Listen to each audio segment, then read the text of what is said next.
If you've ever been pulled aside for an extra pat down when going through airport security, or feel like you're always the one being hassled by the TSA, you might wonder why. We've all probably had some very inconsistent and frustrating TSA experiences and maybe wonder if they're just making up the rules as they go along. Like having to put your laptop in its own bin on the way there, but not on the way back. But the TSA actually does have a long list of things they're on the lookout for. And you probably already know a bunch of them. You probably know you shouldn't make jokes about explosives or terrorism in line. You probably know you shouldn't travel with prohibited items. You probably know that no matter how frustrating your experience, being a douche is gonna get you pulled aside. But there are many things you might be doing, some quite unsuspected and honestly harmless, the TSA is flagging you for. Things like unintended protocol violations. For example, you might be complying with the TSA's rules for liquids, the 3-1-1 rule, but forgetting to take that clear 1-quart bag out of your carry-on increases the chances that you'll be pulled aside.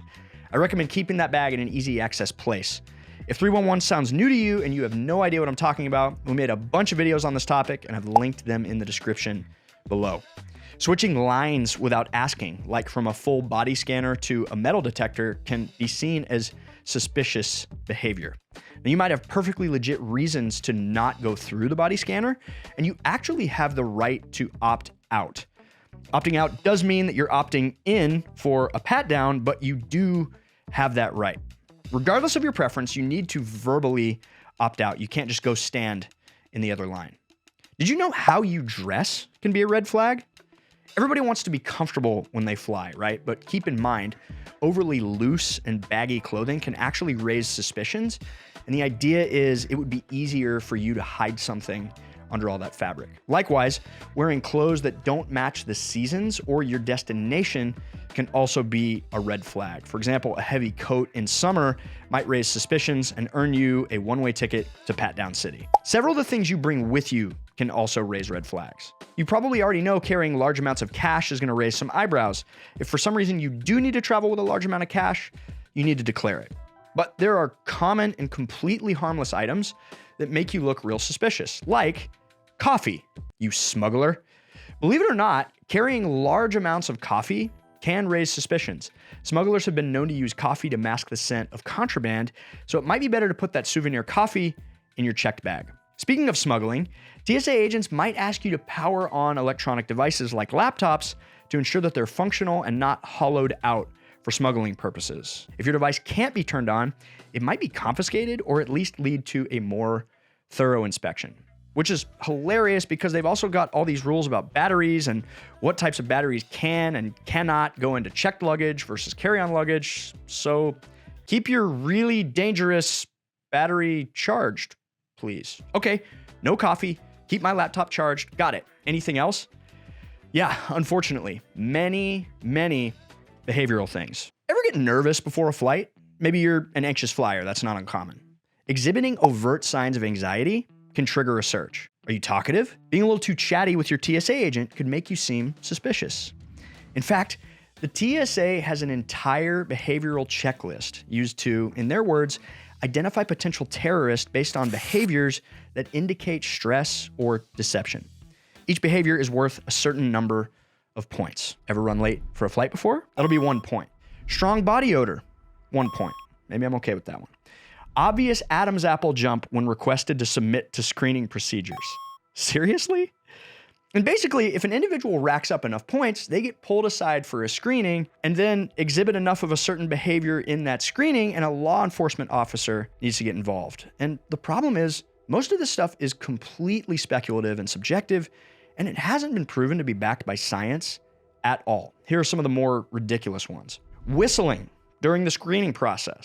Like, that's the most cartoony distraction I could ever think of. Exaggerated yawning. Excessive complaints about the screening process. Widely open staring eyes, probably from all the unlawful drugs that you're smuggling.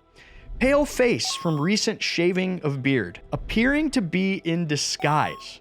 Are you kidding me? So here's my issue with all of this. This approach, this assume guilt approach, has been brought under scrutiny by multiple government organizations. After a full-blown investigation, the Government Accountability Office concluded the human ability to accurately identify deceptive behaviors based on behavioral indicators is the same as or slightly better than chance. And a former officer who was interviewed by The Intercept said this program and the indicators mentioned above are basically used to justify pulling aside anyone officers find suspicious, rather than acting as an actual checklist for specific indicators. Here's what they said. The sheet was designed in such a way that virtually every passenger will exhibit multiple behaviors that can be assigned a value. There's basically no evidence this is effective. Our normal videos here at Away Together tend to be fairly actionable, so we can help travelers like you.